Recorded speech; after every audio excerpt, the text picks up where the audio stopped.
नहमदुहु व नुसल्ली अला रसूलिहिल करीम अम्मा बाद अऊज़ु बिल्लाहि मिनश शैतानिर रजीम बिस्मिल्लाहिर रहमानिर रहीम। संगत कारणेई आमादेर साप्ताहिक बृहस्पतिबारेर क्लास एटी अनलाइने निते होच्छे, कारण करोना परिस्थितिर भयाबहतार कारणे सारा देशे जे अवस्था सबकिछु बंद हो गेছে, सबकिछु बंद रखा হয়েছে। कारण आमादेर ढाका शहर अनेकटा भालो आछे, ग्रामेर अवस्था खूब खराब। आपनारा जानेन जे एकटा समय ग्रामेर मानुष करोनाके कोनो मूल्यई देयनि। तारा आमरा जखन ग्रामे गंजे गिয়েছি आमरा देखेছি कोनो मानुषेर मुखे मास्क नेই। आमादेर मुखे मास्क देखले तारा बोलतो, অবাক হয়ে তাকাতো যে আমরা কেন মাস্ক পরছি। এর মধ্যে আবার কেউ কেউ এই কথাও বলেছেন মাস্ক পরা শরীয়ত সম্মত না। মাস্ক পরলে মাস্কের উপর ভরসা করা হচ্ছে, এতে আল্লাহর উপরে ভরসা কমে যাচ্ছে। এই ধরনের কথা বলে মানুষকে অনেকেই অনুৎসাহিত করেছেন। তো বিষয় হচ্ছে যে চিকিৎসা পদ্ধতি, আধুনিক চিকিৎসা পদ্ধতি যা আছে এখন বর্তমানে ডাক্তাররা বলছে কোয়ারেন্টাইনে যাইতে। 1450 বছর আগে রাসূলুল্লাহ সাল্লাল্লাহু আলাইহি ওয়াসাল্লাম মহামারীর সময়ে এই যে কোয়ারেন্টাইন, আধুনিক যে কোয়ারেন্টাইন, এটার নির্দেশ আল্লাহ নবী দিয়েছিলেন। কোনো জনপদে যদি মহামারী আক্রান্ত হয় আল্লাহ নবী সবাইকে ওই জনপদ ত্যাগ করতে নিষেধ করতেন, সবার কাছ থেকে আলাদা হয়ে থাকার নির্দেশ দিতেন। এই যে নির্দেশনাগুলো 1450 বছর আগে আল্লাহ নবী এটি দিয়ে গিয়েছেন। এবং মাস্ক বলতে আমরা যা বুঝি, আরব দেশের মানুষরা মাস্ক তাদের নিত্য সঙ্গী ছিল। কীরকম? মাথার উপর যেটা পরে আরবেরা মরুভূমিতে, সঙ্গত কারণেই আরব দেশের মানুষেরা ওই জিনিসটা ব্যবহার করে। আপনি মাথার উপর যে টোপকা লাগানো হয়, যেটা দেখেছেন আরব দেশের মানুষেরা পরে, আপনি ওইটা ছাড়া মরুভূমিতে পথ চলতে পারবেন না। দুটো কারণে। প্রথম হচ্ছে সানলাইটের কারণে ওই জিনিসটা পরা ছাড়া আপনি যদি মরুভূমিতে যান টিকতে পারবেন না আপনি। বরং আপনার মাথার উপরে যদি এরকম একটা ছায়া থাকে, কাপড়ের ছায়া, তাহলে দেখা যায় যে সানলাইট অনেকটা থেমে যায়। আমিও দেখা গিয়েছে একসময় মরুভূমিতে গিয়েছিলাম ইরানের, শেষ পর্যন্ত গামছা ব্যবহার করতে হয়েছে আমাকে ওইভাবে। সাথে আমার ওইটা ছিল না, সেই জন্য আমার যে ব্যবহার করার যে গামছা, ওই গামছা ওইভাবে মাথায় দিয়ে আমি চলেছি মরুভূমির ভেতরে। দ্বিতীয়ত হচ্ছে ধুলাবালি। মরুভূমিতে যখন বাতাস আসে, যখন ধুলা উঠে, তখন আরবেরা কি করে, ওইটা ওই যে মুখের মধ্যে আটকায় ফেলে নিয়মে। দেখবেন যে মুখ ঢাকা আরবদের অনেক ছবি আছে, আরব বেদুইনদের। এটা কিন্তু মাস্ক, আমরা আধুনিক মাস্ক এটা যেভাবে বানিয়েছি, আরব দেশের মানুষেরা বহু আগে থেকে ওই মাস্ক তারা ব্যবহার করেছেন। কাজে জ্ঞানের স্বল্পতার কারণে এই সমস্ত মাসলা দেওয়া, ফতোয়া দেওয়া, এগুলো দুঃখজনক। আপনারা অবশ্যই মাস্ক ব্যবহার করবেন, সাবধানতা অবলম্বন করবেন। ডাক্তার যে পরামর্শগুলো দিচ্ছে সেই পরামর্শগুলো আপনারা অবশ্যই মেনে চলবেন। আমরা আল্লাহর কাছে দোয়া করি এই মহামারী, এই বালা মুসিবত আল্লাহ যেন আমাদের মধ্যে থেকে তুলে নেন। এগুলো সুখকর কোনো বিষয় নয়, দুঃখজনক বিষয় আমাদের জন্য।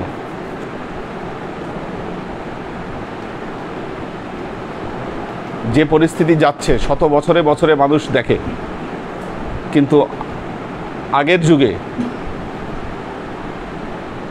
মহামারী এভাবে ছড়িয়ে পড়তো না। বিগত সময় যে মহামারীগুলো হয়েছে, বর্তমানে এই যে করোনা ভাইরাস সারা পৃথিবীতে ছড়িয়ে পড়েছে, তার বড় একটি কারণ হলো যোগাযোগ। যোগাযোগ বৃদ্ধি পেয়েছে। মানুষ এখন ইচ্ছে করলেই বিমানে অনেক দূর পর্যন্ত পরিভ্রমণ করতে পারে, তারা যোগাযোগ করতে পারে। তো এই সমস্ত কারণে অসুখ ছড়িয়ে পড়ার ভীতিও বেড়েছে। কাজেই আপনারা সাবধান থাকবেন। আল্লাহর কাছে আমরা দোয়া করি এই মহামারী তুলে না নিলে আমরা সকল দিক থেকে ক্ষতিগ্রস্ত হব। দেশের মানুষ অর্থনৈতিকভাবে ক্ষতিগ্রস্ত হচ্ছে। যাদের দোকানপাট বন্ধ তারা ব্যবসা বাণিজ্য করতে পারছে না। নতুন ব্যবসা বাণিজ্য যারা শুরু করেছেন তারাও কষ্টের সম্মুখীন হচ্ছেন। অনেকে নিঃস্ব হয়ে গেছে।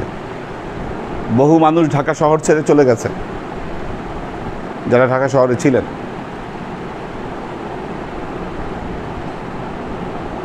আসলে মানুষের মধ্যে অন্যায়,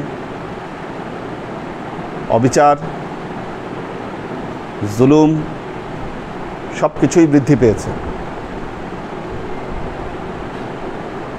না হলে এই পরিস্থিতি এতদিন থাকার কথা না। আল্লাহ আমাদেরকে রহম করুন। আমরা আলোচনায় যাব সূরা বাকারার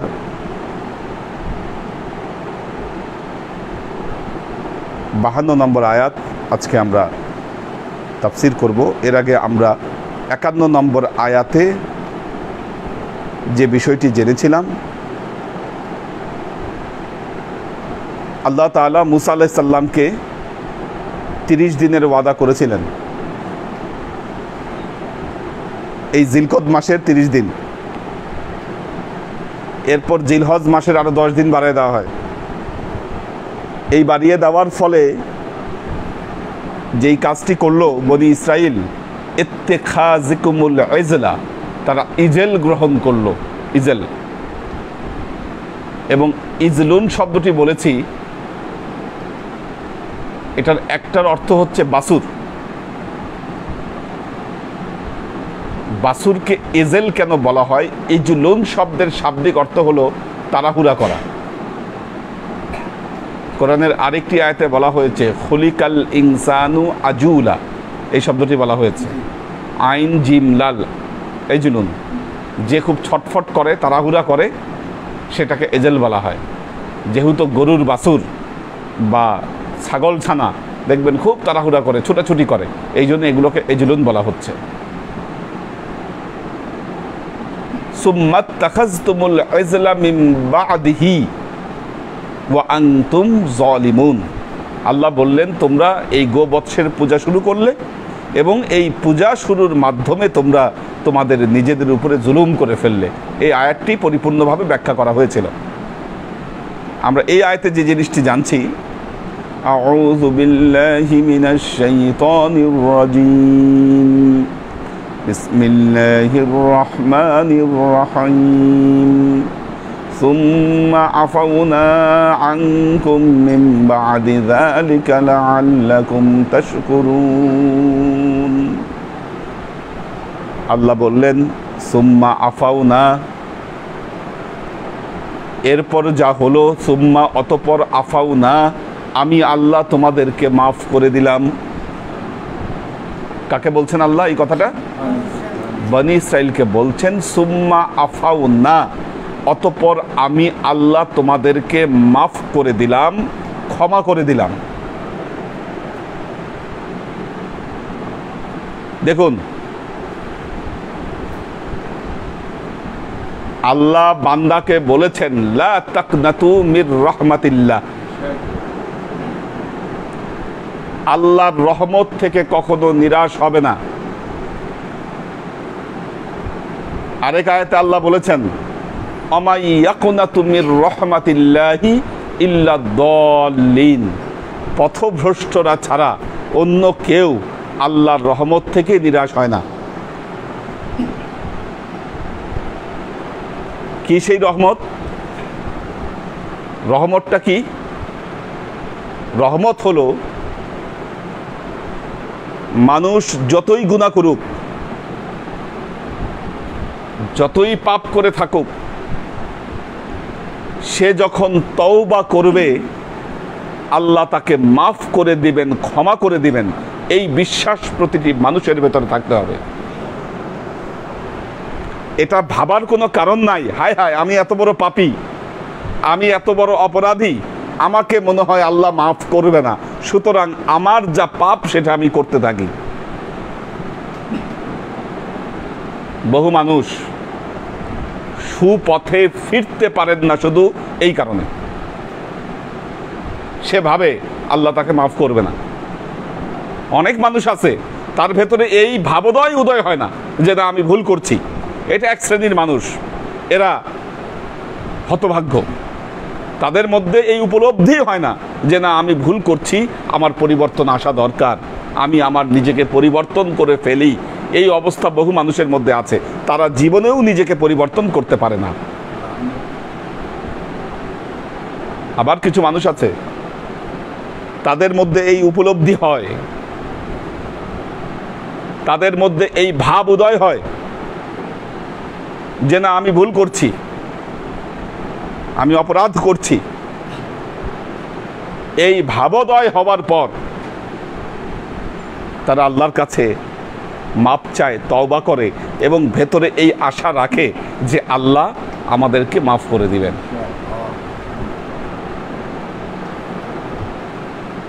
এই পৃথিবীতে সবচাইতে বড় পাপ কি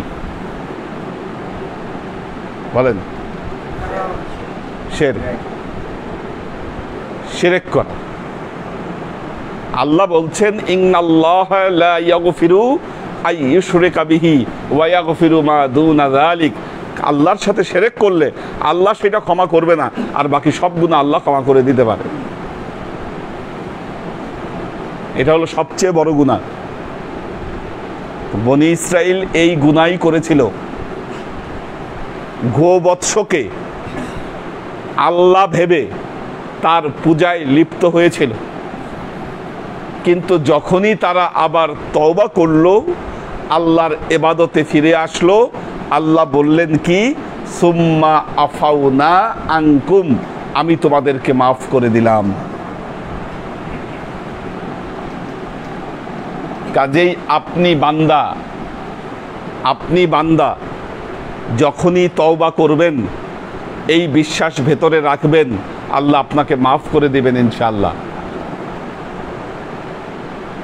কিন্তু তওবার অর্থ জানেন কি না? হ্যাঁ, আচ্ছা, 6টা 7টা কোনো অর্থই আপনার জানার দরকার নাই। একটা জিনিস মনে রাখবেন, তওবা মানে হচ্ছে ফিরে আসা।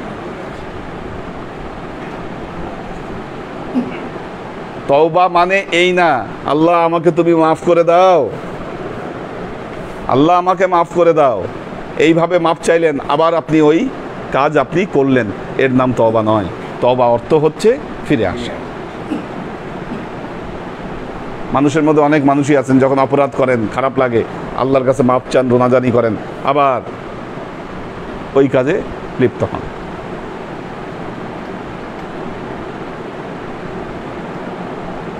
ইবাদত বন্দেগী করছেন না যিনি, আল্লাহর অবাধ্যতায় যিনি লিপ্ত, কয়েকদিন করলেন আবার যা তাই, সেই কাজেই লিপ্ত হলেন, এটার নাম তওবা নয়।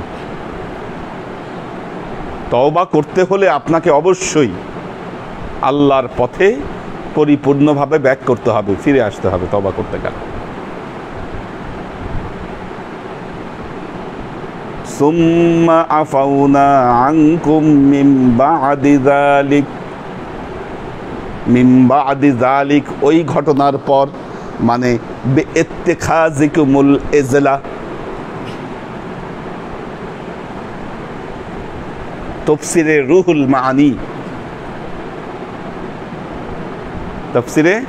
রুহুল মাআনি,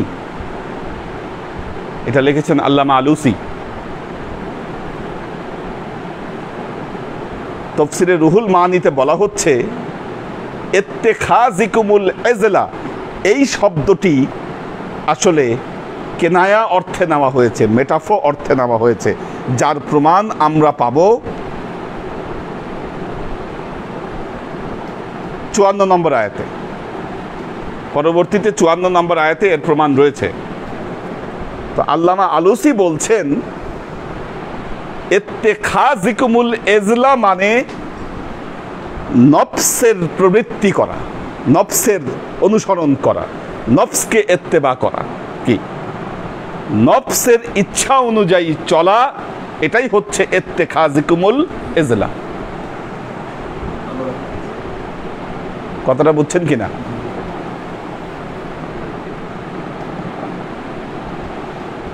নফসের ইচ্ছা অনুযায়ী কে চলেন? কি নফসের ইচ্ছা অনুযায়ী কে চলেন? এটা হচ্ছে প্রশ্ন।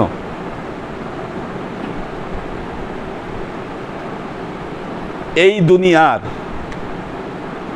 95% মানুষ নফসের ইচ্ছা অনুযায়ী চলেন। কয় ভাগ মানুষ? 95% মানুষ।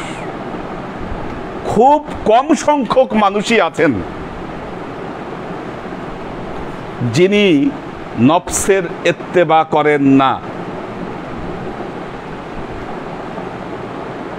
যিনি নফসের ইচ্ছা অনুযায়ী চলেন না। তাহলে কে চলেন না? দেখেন, প্রথমত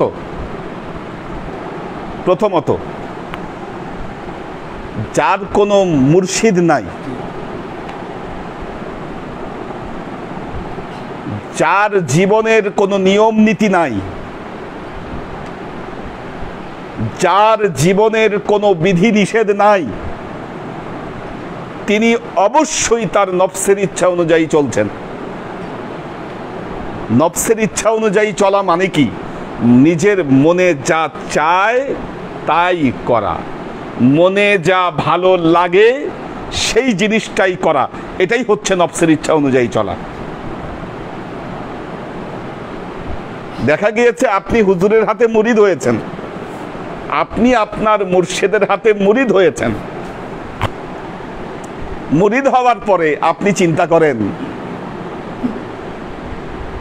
আমি আমার ডিসিশন আমি হুজুরের চেয়ে ভালো বুঝি, আমি হুজুরের চেয়ে ভালো বুঝি।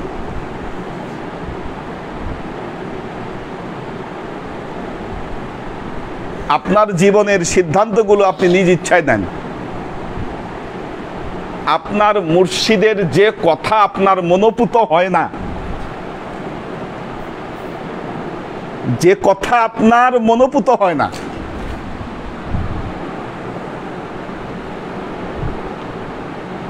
আপনি সেই কথায় সেই জায়গায় নিজের ইচ্ছাকেই আপনি আপনার জীবনে বাস্তবায়ন করেন।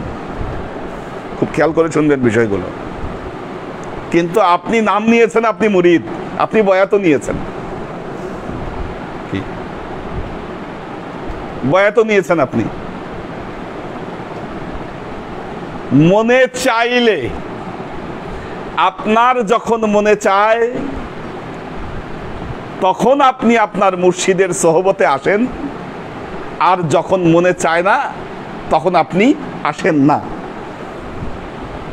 কারণ কি? আপনি মনে করছেন এটা একটা নফল ইবাদত, এটা নফল কাজ একটা, আপনার বিশ্বাস এটা নফল কাজ, এটা তো এত জরুরি কাজ না। আপনার জীবনের আরো কত কাজ, কত কিছু রয়ে গেছে।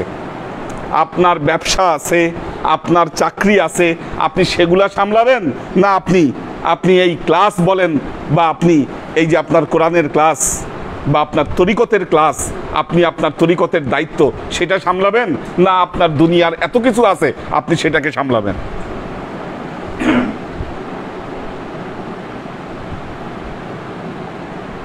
সেই জন্য আপনি আপনার তরিকার দায়িত্ব পালন করতে পারছেন না, অথচ আপনি মুরিদ।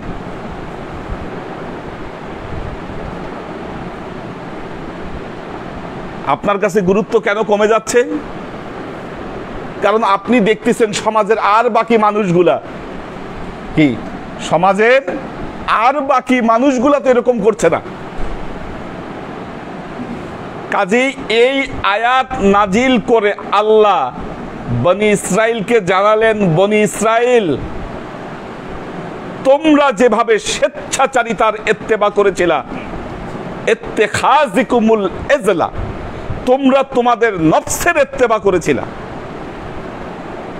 তারপর কি হলো? তোমরা তোমাদের ভুল বুঝতে পারলা এবং ক্ষমা চাইলা, আমি আল্লাহ তোমাদেরকে ক্ষমা করে দিলাম, আমি আল্লাহ তোমাদেরকে ক্ষমা করে দিলাম। সুম্মা আফাউনা আনকুম, আমি মাফ করে দিলাম।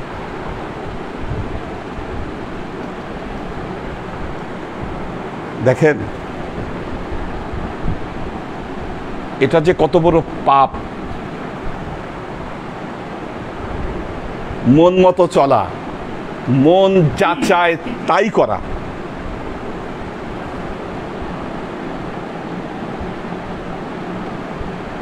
আজকের যে উপস্থিতি, নর্মাল ক্লাসে এই টাইমে এত উপস্থিতি থাকে না।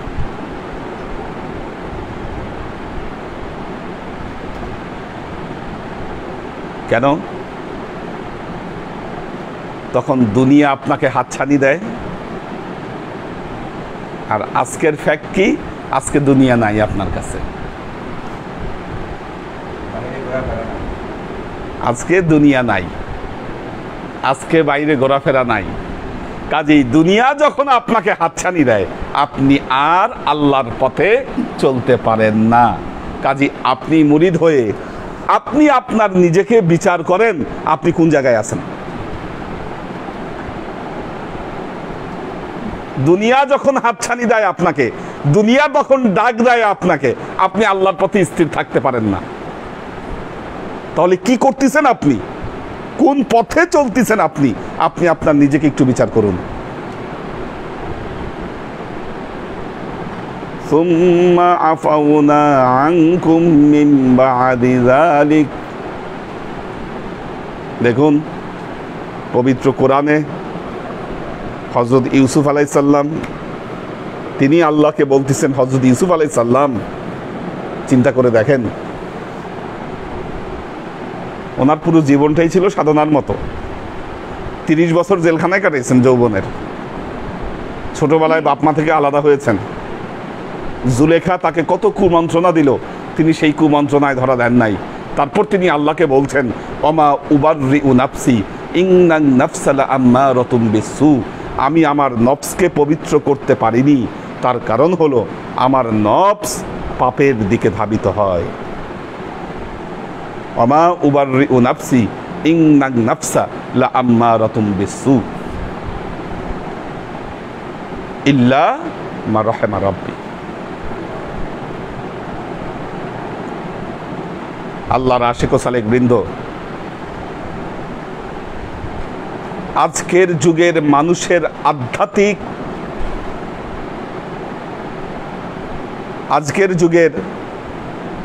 মানুষের আধ্যাত্মিক শক্তি, আধ্যাত্মিক উন্নতি কেন হচ্ছে না? কেন হচ্ছে না আধ্যাত্মিক উন্নতি? কেন তাদের কল্ব পরিষ্কার হচ্ছে না? কেন তাদের কল্ব খুলছে না? তার কারণ হচ্ছে নফসের ইত্তেবা করা, নফসের দাসত্ব করা। আজকে মানুষের ভেতরে এত প্রবল হয়ে গেছে, যে কারণে তাদের জীবনের আধ্যাত্মিক উন্নতি সংগঠিত হচ্ছে না।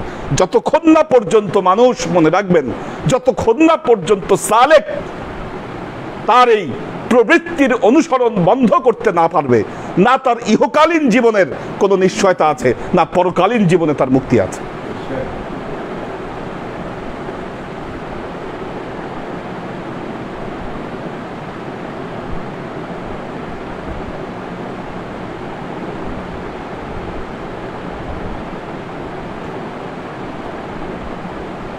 আমার তো ফাইন্ডিংস যেটা, আপনারা বহু বছর তরিকার সাথে জড়িত, এখানে অনেকে আছেন, বহু বছর তরিকার সোহবতে কাটিয়ে দিয়েছেন।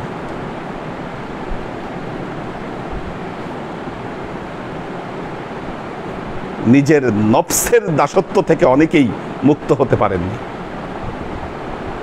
অনেকের চুল পাকছে, দাড়ি পাকছে, কি বহুত কিছু হয়েছে, কিন্তু দুঃখের বিষয় নফসের দাসত্ব থেকে মুক্তি লাভ করতে পারেননি।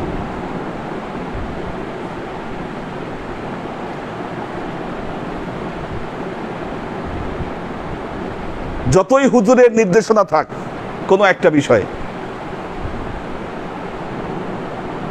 দেখা গিয়েছে ফাইনাল কাজ করার সময় নিজের ইচ্ছা মতো করে বসছেন।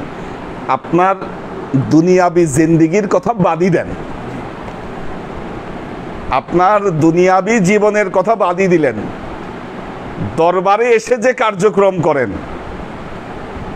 কি আপনি কেমন সালেক?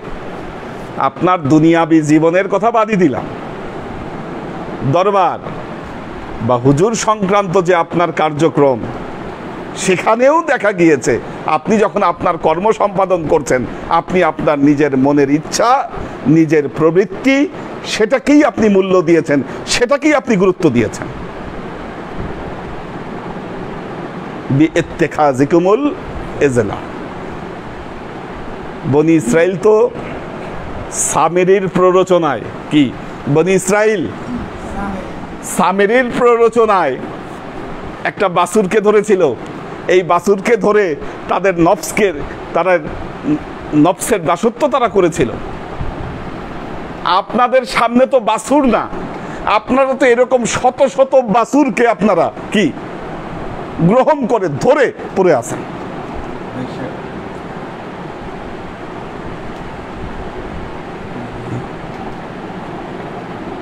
কত বাছুরের ইত্তেবা করতেছেন আপনারা, কত শত বাধা আপনাদের সামনে। দরবারে ক্লাসে আসতে পারেন না কেন? ক্লাসে আসতে না পারার বহু বাধা আপনার। এই যে নফসের সাথে পাঞ্জা লড়া, নফসের বিরুদ্ধে প্রতিরোধ গড়ে তোলা, যে না আমি আমার নফসের সাথে যুদ্ধ করব। আমাদের তরিকার প্রধান যে চারটা বিষয় বলেছিলাম, তার মধ্যে একটি ছিল মুখালেফাতুন নফস।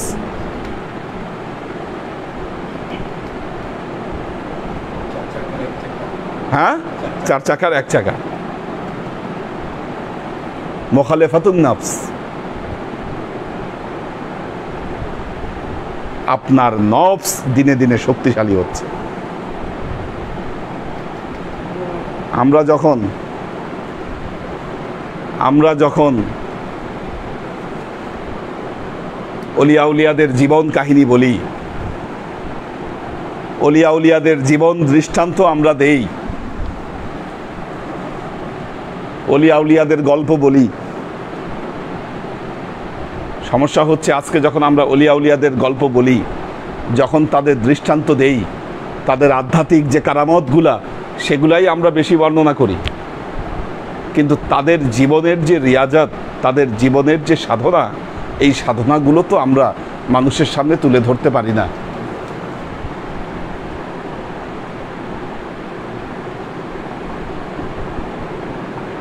হযরত শাহজালাল ইয়ামানী রহমতুল্লাহ আলাইহি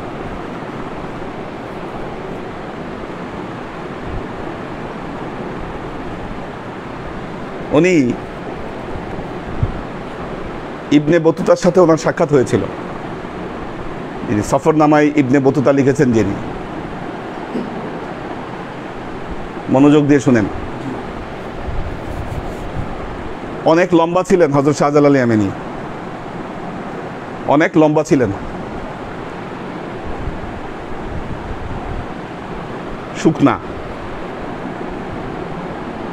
শুকনা ছিলেন।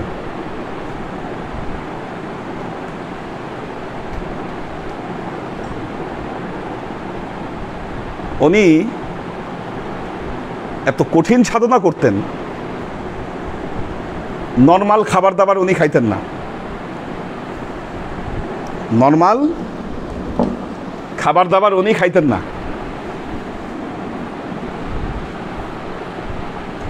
আচ্ছা, নর্মাল খাবার দাবার খাইতেন না, তাহলে কি করতেন উনি? ঘি খাইতেন, ঘি, তাও সবসময় না। ধরেন এটা মনে করেন না যে ভাতের সাথে মিশিয়ে ঘি খাইতেন। মানুষের ডায়াবেটিস হইলে ওই যখন ডাক্তাররা বিভিন্ন ফর্মুলা দেয় যে আপনি এই খাবেন, তখন যারা খাদক চিন্তা করে খাবার আগে খাবো না পরে খাবো, মানে ওইটা যে খাবার হইতে পারে এই চিন্তাই তার মাথায় নাই। আমরা সুন্নত বলি, নবীর সুন্নত, যে ইফতারিতে ওই ইফতারির সময় খেজুর খাওয়া, না খেজুর খাওয়া সুন্নত। তো আমরা ১৭ রকম ইফতারির সামনে সাজায় রেখে ওই খেজুর দিয়ে শুরু করে সুন্নত পালন করি, কিন্তু আল্লাহর নবীর ইফতারিই ছিল ওই 2টা খেজুর একটু রুটি, অথবা 1 ঢোক দুধ বা 2 ঢোক দুধ কিছু শুকনা রুটি। এটা ছিল আল্লাহর নবীর ইফতারি। আর আমরা হচ্ছে সব কিছু খাইয়ে তারপর হচ্ছে ওই সুন্নতটুকু পালন করি। রিয়াজত এবং সাধনার জায়গাটা অন্য জায়গায়। ঘি খাইতেন মানে কি? ঘি খাইতেন মানে কি?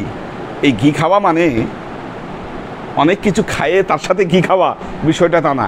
খাইতেনই শুধু ঘি, আর কিছু না, নাথিং। দেখেন আমি হিমালয়ে গিয়েছি, হিমালয়ে আমি অনেক ঘুরেছি, আপনারা জানেন হিমালয়ে গিয়েছি। হ্যাঁ, হিমালয়ের যে যোগী আছে যারা, তাদের সাধনা আমি দেখেছি খুব কাছ থেকে। তারা কিন্তু অনেক কিছু বলে দিতে পারে, তারা অনেক কিছু বলে দিতে পারে, এটা আমার দেখা। অনেক কিছু তারা অনেক কিছু বলে দিতে পারে, এবং একটা আধ্যাত্মিক রোশনি আছে তাদের মধ্যে, শুধু ঈমান নাই তাদের।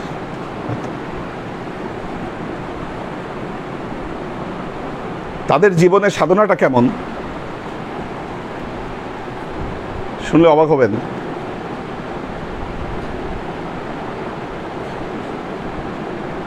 দুপুর 12টার পর থেকে তারা ভারী কোনো খাবার গ্রহণ করে না। ভারী কোনো খাবার 12টার পর থেকে গ্রহণ করে না। দুপুর 12টার পর থেকে গেল, তখন কি খাবে? পানি অথবা ফলের রস, তরল জাতীয় কিছু, যেখানে শর্করা জাতীয় কিছু থাকবে না। ব্যাপারটা বুঝছেন কি না? না ভাত, না গম, না চাল, না এই ধরনের কোনো কিছু। জুসেস জাতীয়, হয়তো ফলের রস খেতে পারবে অথবা পানি খেতে পারবে। তো বুঝেন, 12টার পর থেকে সারাদিন গেল, রাত গেল, সূর্য উদয় থেকে শুরু করে এই 12টা পর্যন্ত এটা হচ্ছে তাদের খাবার গ্রহণের, শক্ত খাবার গ্রহণের সময়। তারপরেও এই সময়টা তারা যে খাবার গ্রহণ করেন, কোনো আমিষ না, নিরামিষ। নিরামিষ কেন জানেন? নফসকে দমনের জন্য। নফসকে দমনের জন্য।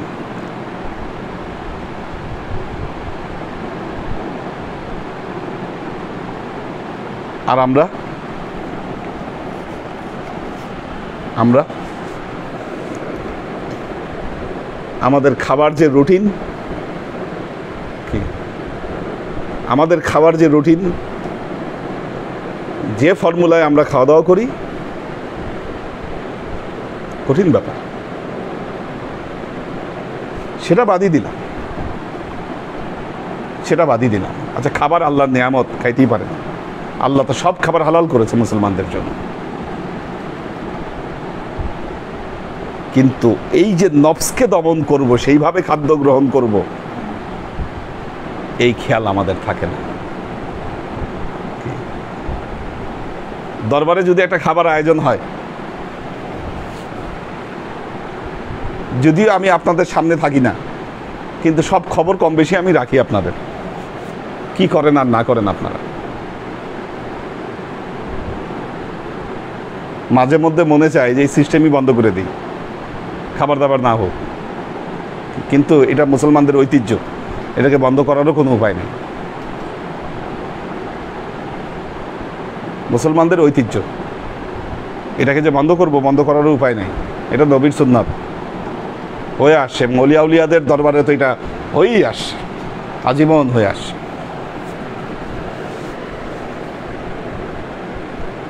বাট সেইখানে আপনাদের লোভ এবং যে নফসের প্রবৃত্তি, যা করেন আপনারা অস্বীকার করতে পারবেন, যা হয় অস্বীকার করতে পারবেন? বলেন।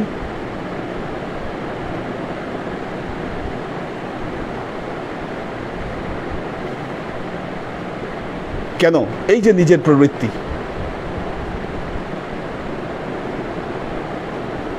যারা এই খাবার ম্যানেজমেন্টের সাথে জড়িত থাকেন,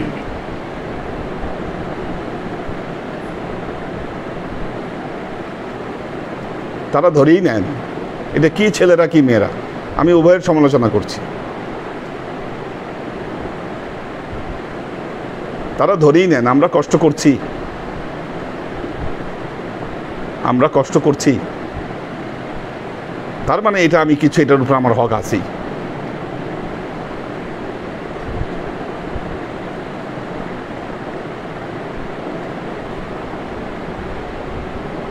নফস সব জায়গায় আপনাদেরকে ধোঁকা দেয়, ধোঁকা দেয়।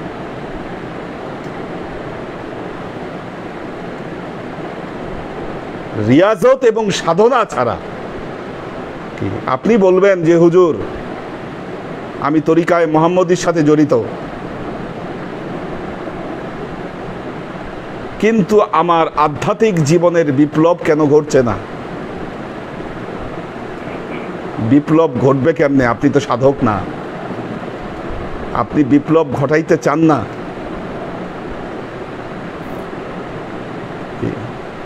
আধ্যাত্মিক বিপ্লব ঘটাতে গেলে আল্লাহ এবং তার রাসূলের সাথে যদি সাক্ষাৎ হতে হয়, একজনকে সাধক হতে হবে। ওই তৃষ্ণাই তো আপনার ভেতরে নাই।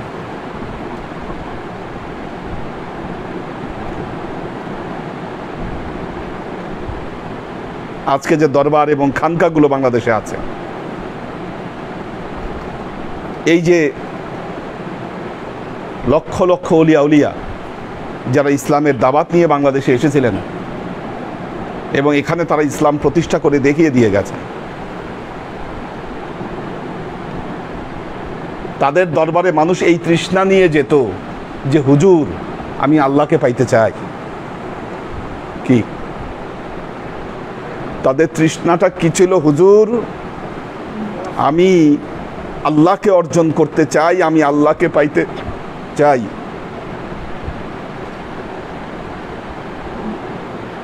আর আজকের দিনে আপনারা কি করছেন? কোনো একটা তরিকার সাথে যুক্ত হয়ে আপনি হিসাব করেন আমার জীবনে কি লস হইল না আমার জীবনে লাভ হইল। আপনি আপনার জীবনের লাভ লস আপনি হিসাব করেন। আপনার জীবনের কতটুকু উন্নতি হলো আর আপনার জীবনের কতটুকু অবনতি হলো, সেটার হিসাবে আপনি তরিকাকে মূল্যায়ন করেন যে না এই তরিকা কতটুকু হক তরিকা আর এই তরিকা কতটুকু কি, এটার কোয়ালিটি কতটুকু, এটা আপনি হিসাব করেন আপনার জীবন দিয়ে। কয়জন সালেক আছেন নিজের জীবনকে এই মাপকাঠিতে আপনি মূল্যায়ন করেছেন? আপনি মূল্যায়ন করেছেন যে না আমি তরিকা গ্রহণ করার পর আমার আধ্যাত্মিক জীবনের কতটুকু উন্নতি হয়েছে?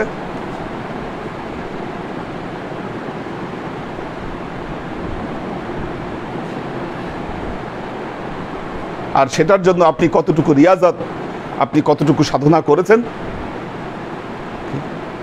হযরত মুসা আলাইহিস সালাম দেখতে পাইলেন বনি ইসরাইলদের ভেতরে এই জায়গাটায় ব্যর্থতা রয়েছে, কিন্তু যখন তাদেরকে বুঝাইলেন, মাপ চাইল, ফিরে আসলো, আল্লাহ তাদের তওবা কবুল করলেন।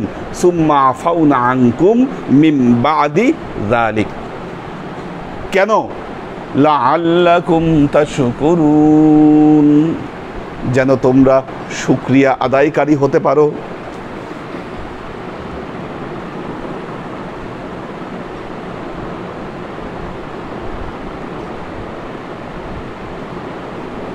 আল্লাহ তার কালামে পাকে বলেছেন, লা ইন শাকারতুম লা আযীদান্নাকুম, যদি আমার শুকরিয়া আদায় করো আমি তোমাদেরকে আরো বৃদ্ধি করে দিব।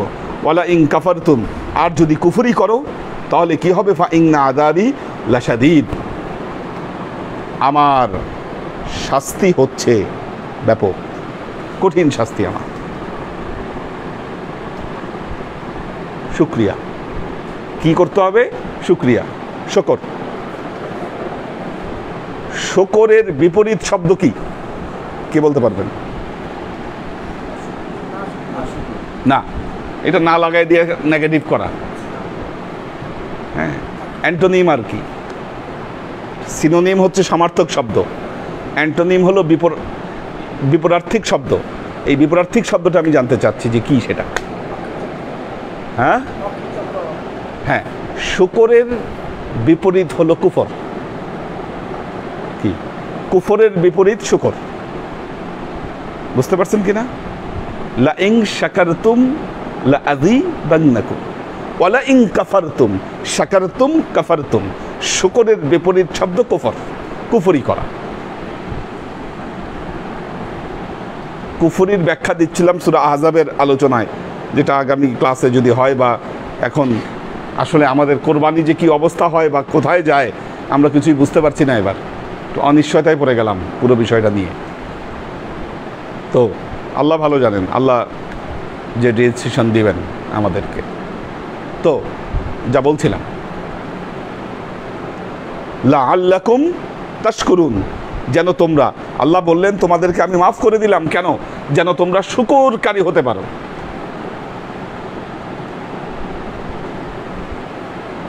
কিভাবে শুকরকারী হবেন? কি শুকরিয়া কেমনে? শুকরিয়া আদায় করবেন কেমনে? কি খালি সুবহানাল্লাহ আলহামদুলিল্লাহ বললেই শুকরিয়া হবে? হ্যাঁ, মৌখিক স্বীকৃতি শুকরের একটা উপায়, যে আপনি মৌখিকভাবে স্বীকৃতি আদায় করলেন।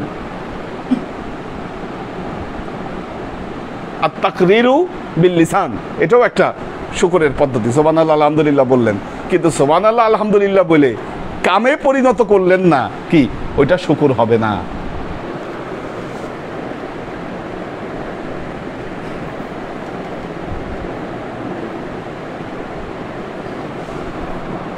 ইবাদত, বন্দিগি, ইতাআত, দান, এগুলোর মাধ্যমে প্রমাণ করতে হবে আল্লাহ আমি তোমার শুকরগুজারকারী বান্দা।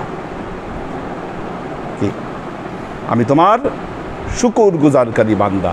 লাআল্লাকুম তাশকুরুন, আল্লাহ ক্ষমা করে দিয়েছেন এই কারণে যেন শুকরিয়া আদায় করতে পারেন। একটা জিনিস মনে রাখবেন,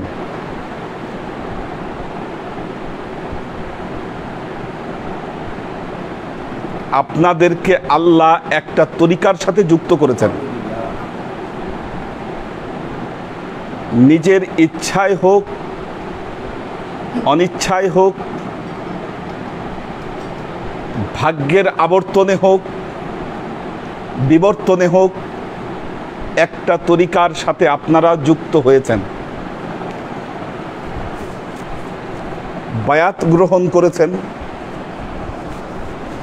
মনে রাখবেন, এই বায়াত পরম্পরায় সৈয়দুল মুরসালিন খাতামান নবিয়্যিন মুহাম্মদ মুস্তাফা সাল্লাল্লাহু আলাইহি ওয়াসাল্লামের হাতে বায়াত।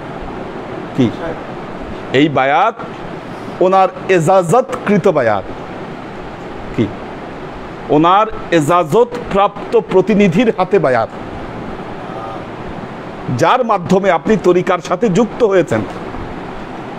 এই যে আল্লাহ আপনাকে যুক্ত করেছেন, কেন করলেন?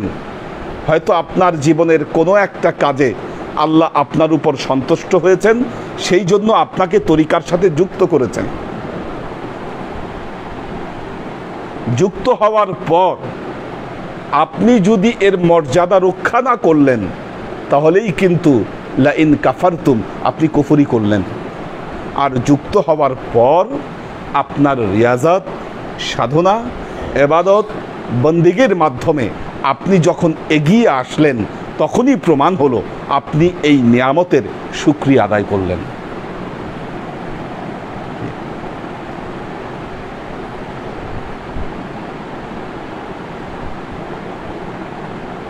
একটা জিনিস মনে রাখবেন, আমাদের জীবনের অভিজ্ঞতা, লেখাপড়া, ইতিহাস এবং এর পর্যালোচনা, এই উপলব্ধিই ভেতরে এসেছে যদি আপনাকে বাঁচতে হয় কোনো না কোনো হক তরিকার সাথে আপনাকে যুক্ত থাকতে হবে। আজকে যারা এই তরিকত বিরোধী কথাবার্তা যারা বলছে, পীর মুর্শেদ এবং অলিয়া উলিয়ার বদনাম যারা করছে, এরা ইহুদি খ্রিস্টানদের দালাল এবং এরাই হচ্ছে নব্য বেদাতি। মনে রাখবেন, যদি এদের কথায় কান দেন আপনার ঈমান ধ্বংস হবে, আপনার আমল ধ্বংস হবে। আল্লাহ আমাদেরকে মাফ করুন। দাও দেখি ক্যামেরাটা ইয়া করে ঢেকে দাও, আমার দিকে ফিরে দাও, ইয়া করে দাও। হ্যাঁ,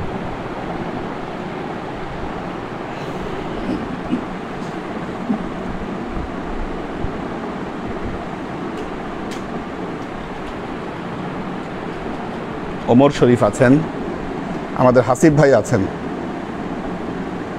আমিনুল ইসলাম বাপ্পি আছেন, আনোয়ারা শরীফ, ফুয়াদ খান, আমরিন শরীফ, আমাদের সুলতান মামুন আছেন, ওমর ফারুক আছেন, মোহাম্মদী তায়েবা, আসমা আজিজ, আমাদের আব্দুস সাত্তার ভাই আছেন, পাখির ভেজ আছেন, পপিয়ারা জামান সুমি, লুনা তাবাসসুম লুবনা, সানজিদা রেজা, জেসমিন আছেন, সৈয়দ ইত্তেহাদুল আজমাইন, বাবুল মিয়া, আলী আকবর ভাই আছেন, আমাদের আব্দুল হাফিজ আছেন, সুরভি আক্তার নিপা আছেন, কবির হোসেন আছেন, মনিরুজ্জামান মনির আছেন, সানশাইন ফ্লোরা আছেন, আব্দুস সাত্তার ভাই দোয়া চেয়েছেন সবার কাছে, ওয়াসিফ আহমেদ জনি আছেন, ইব্রাহিম খলিল ভাই আছেন, শাহনেওয়াজ মাশরি, ইরফানুল কবির, নাসিমুল ইসলাম পটল, HK কনক, মেরিয়াপা আছেন, আমাদের আখতারুজ্জামান ভাই আছেন, নাসিমুল ইসলাম পটল আছেন, আরিফ রহমান আছেন, রাফিউর রহমান আসিফ,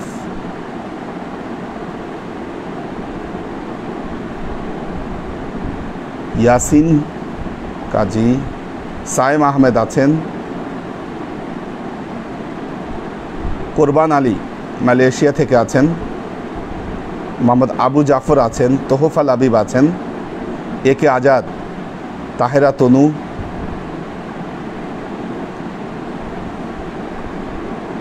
মোহাম্মদ শিয়াম হোসাইন গ্যান্ডারিয়া থেকে দোয়া চেয়েছেন,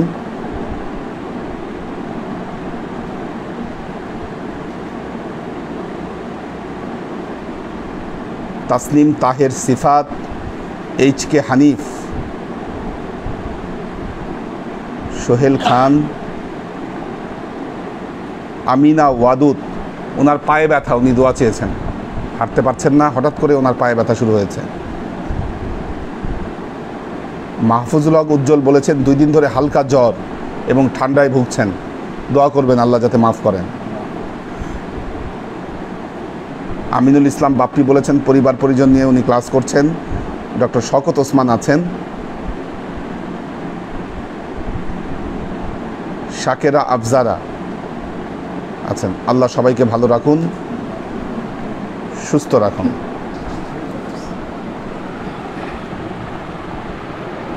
আল্লাহুম্মা আমিন। আল্লাহুম্মা সাল্লি আলা মুহাম্মাদিন ওয়া আলা আলি মুহাম্মাদিন কামা সাল্লাইতা আলা ইব্রাহিম ওয়া আলা আলি ইব্রাহিম ইন্নাকা হামিদুম মাজিদ। আল্লাহুম্মা বারিক আলা মুহাম্মাদিন ওয়া আলা আলি মুহাম্মাদিন কামা বারাকতা আলা ইব্রাহিম ওয়া আলা আলি ইব্রাহিম ইন্নাকা হামিদুম মাজিদ। রব্বানা ظلمنا أنفسنا وإن لم تغفر لنا وترحمنا لنكونن من الخاسرين. ربنا آتنا في الدنيا حسنة وفي الآخرة حسنة وقنا عذاب النار.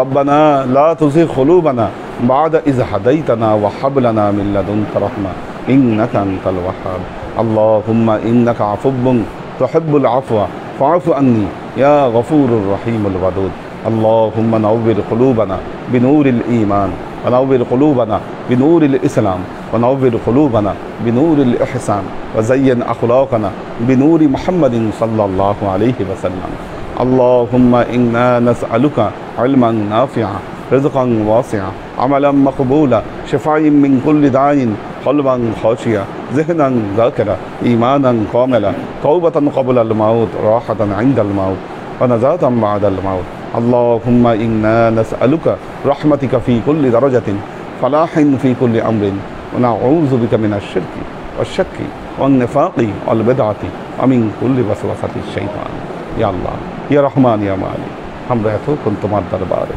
যে সমস্ত আমলকে উপস্থাপন করলাম ত্রুটি মুক্তভাবে এই আমলগুলোকে তুমি আমাদের তরফ থেকে কবুল করে নাও তুমি আমলের যাজা আমাদের প্রিয় নবী হযরত মুহাম্মদ মুস্তাফা সাল্লাল্লাহু আলাইহি ওয়াসাল্লামের কাছে পৌঁছে দাও আল্লাহ আমাদের নবীর পরিবারবর্গের কাছে তুমি এর যাজাকে পৌঁছে দাও এই দুনিয়ার সমস্ত আম্বিয়ায়ে কেরাম সাহাবায়ে কেরাম তাবেঈন তাবেঈন ওয়ালি আউলিয়া গাউস কুতুব আমাদের মা বাবা ভাই বোন আত্মীয় স্বজন এই দরবার থেকে যত পীর ভাই বোন চলে গেছে সবার রূহে আল্লাহ তুমি এর যাজাকে পৌঁছে দাও তুমি তোমার হাবিবের ওসিলায় আমাদের সবাইকে কবুল ক্ষমা করে দাও আমাদের জীবন থেকে সমস্ত অভাব অভিযোগ বালা মুসিবত দুঃখ কষ্ট রোগ শক্তি দূরীভূত করে দিয়ে দৃঢ় হস্তে তোমার দ্বীনের খেদমতের তৌফিক তুমি আমাদেরকে দান করো আর জীবন যেন তোমার হেদায়েতের পথে প্রতিষ্ঠিত থাকতে পারি সে তৌফিক তুমি আমাদেরকে দান করো সুবহানা রাব্বিকা রাব্বিল ইজ্জাতি আম্মা ইয়াসিফুন সালামুন আলাল মুরসালিন ওয়ালহামদুলিল্লাহি রাব্বিল আলামিন ওয়াজআল